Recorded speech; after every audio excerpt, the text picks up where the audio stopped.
Hello everyone and welcome to this Ranklogs review video. Today I'm going to be telling you everything you need to know about Ranklogs, and as usual, if you do have any questions, please leave them in the comment section down below. I'll also be leaving a discounted link in the description of this video so that you can always get your money's worth for Ranklogs. So Ranklogs is a full-feature SEO tool that basically allows you to dominate the search results on Google and all other competition. It's a really useful thing and it has many features in order to make sure that your ranking in the Google search results is as high as it possibly can be.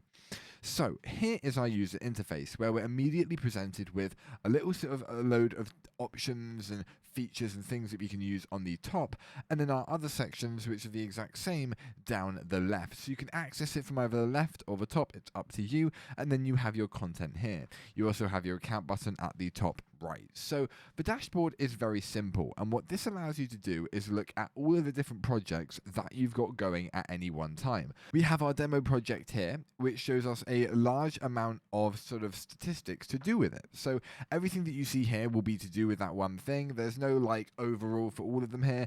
Each one will display one for every single one of your sites. So as you can see, we've got a rank metric, so where we actually rank, the traffic, so how many people are actually going to our website, the distribution of keywords, so obviously 1 to 3, 4 to 10, stuff like that, and where the actual good keywords are and where the bad ones are, the overall health of the site, so we have 94, this is obviously gone across critical SEO performance and warnings, so things that aren't quite right basically, things with the website that don't work, sections like that that might be quite useful to know.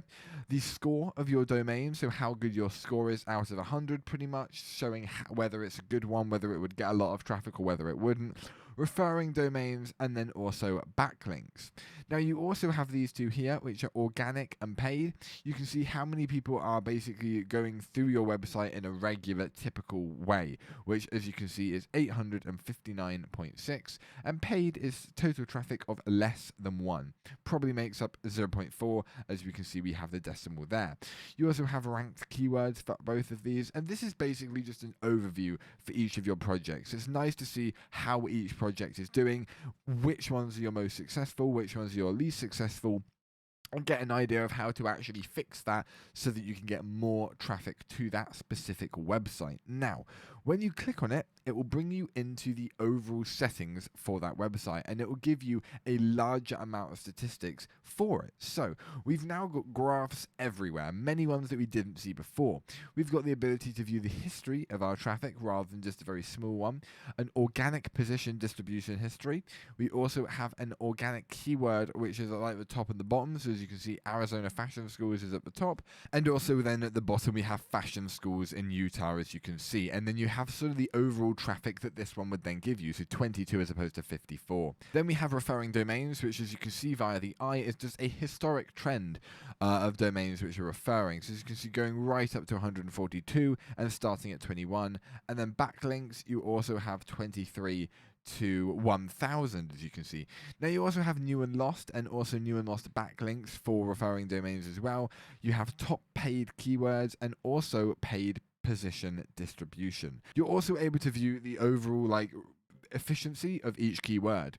So if we sort by search volume, the worst one is University of Kentucky fashion design, and the best one that is obviously here is 3,600, which is fashion schools in NYC. Now the reason obviously this is the biggest one, New York's a massive city, so therefore it's going to get a lot of people wanting to look for stuff for it. But that's mainly the statistics and the overview page. Now let's go ahead and go to the rank tracker. Now here you're able to view out of all your websites the overall ranking of each of them, and it will order them. So you can see how many projects you've got and how many keywords. You can also see how many are on their way up. As you can see, this one is a increased percentage of 0%, but it still counts as an increase, and which ones are on their way down and which ones have just remained the same. A nice way of seeing which ones are doing really, really well and which ones aren't doing so well and need a little bit of TLC.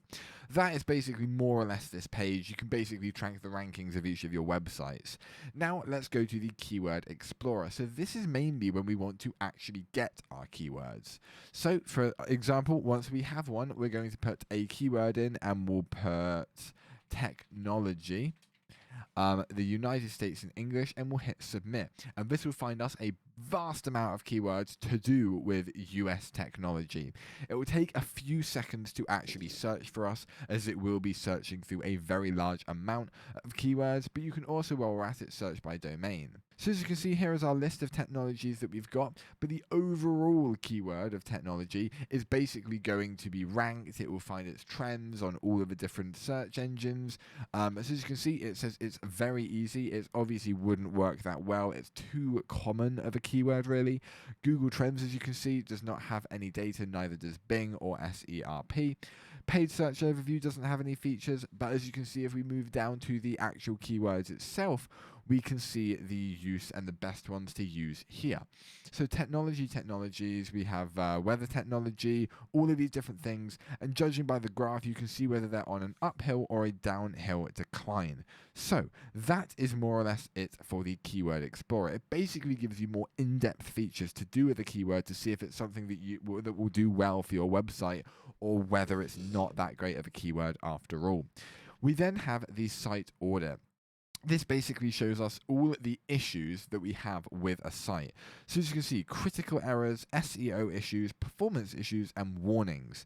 Now, hitting on this, we will be able to find all the issues. So scrolling down, we have duplicate meta tags, HTTP secure to HTTP regular links, no meta description, duplicate content on 10 pages, and invalid HTML language tags. So these are all the things that have obviously gone wrong with our website, and we are able to fix it. And by doing that, we can go to the how to fix option, and it will give us a step-by-step guide on the things that we can do in order to mitigate all these issues. However, it also finds all the good things. So as you can see, it has a good sitemap, it's got a functional sort of robots text file, a good SSL certificate, things like that. So we can see what's gone right, what's gone bad, and also that is then moved up into a pie chart so you can see where the real issues lie. Obviously, if one of these was dominating instead of like having a duopoly almost, then you would want to fix that out quickly.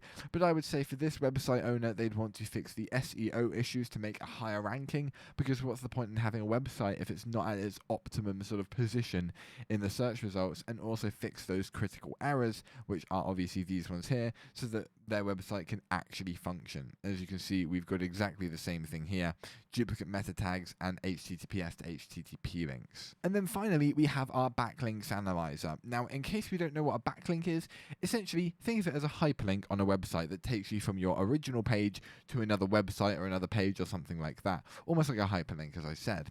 And you can enter the domain or URL and check the actual functionality of these backlinks. So if I did do HTTPS, Google.com, and we'll quickly add another slash in there just to get it correctly, and then we can choose whether this is a root domain or the exact domain and hit analyze. This will basically analyze all of the ones on Google.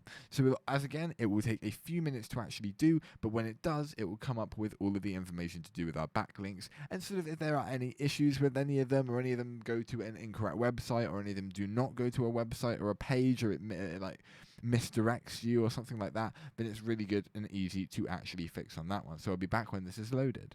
So here we have it. We have the domain score, which as you can see for Google, it's going to be high. It's 99. We have 87.6 million referring domains. We have 107,000 lost referencing domains. Total backlinks, as you can see, 38.6 G. That is quite a lot. Broken backlink, spam score, and then obviously a list of the amount of ones that we have up here. And everything that we had originally on that first page, plus more, will be on this page as well. So you can look through everything that you've got. You can basically make sure to see everything to do with the website is good, and also the popularity. It's a good way of seeing how many links are on the website, and how many sort of people are going to be using it, because of the amount of people that are actually giving it like domains and referring domains and things like that. But everything is visualized really, really nicely here, and you're also able to view the overall types of platform types that people are using it for. You can see the top anchors, as you can see, top pages for Google, as you can see, sites.google.com. You then have YouTube, transparency reports, forums, things like that. And you can also see the top countries that are using this. So obviously the US is in first. Semantic locations, domain score, and broken backlinks. But apart from that, that is more or less it for Ranklogs. So What do I recommend Ranklogs? And the very simple answer to that is yes. I think that they've done it really, really well in a way that you can really easily get your website and find out anything that's wrong with it, why it isn't really ranking as high as you might want it to in search results, and then it gives you the instructions to fix that by simply hitting that how to fix button that we looked at earlier today. That is why I would definitely recommend this. It's very easy to use, it's intuitive, the actual layout is very easy to navigate. I really like the features that they've got, the keyword explorer. Before actually using one for your website, you're able to work out exactly how useful and almost give an estimate as to how much it will help your website with an amount of obviously traffic that will be moved there and things like that. But apart from that, thank you everyone so much for watching. I will see you next time, but until then, goodbye.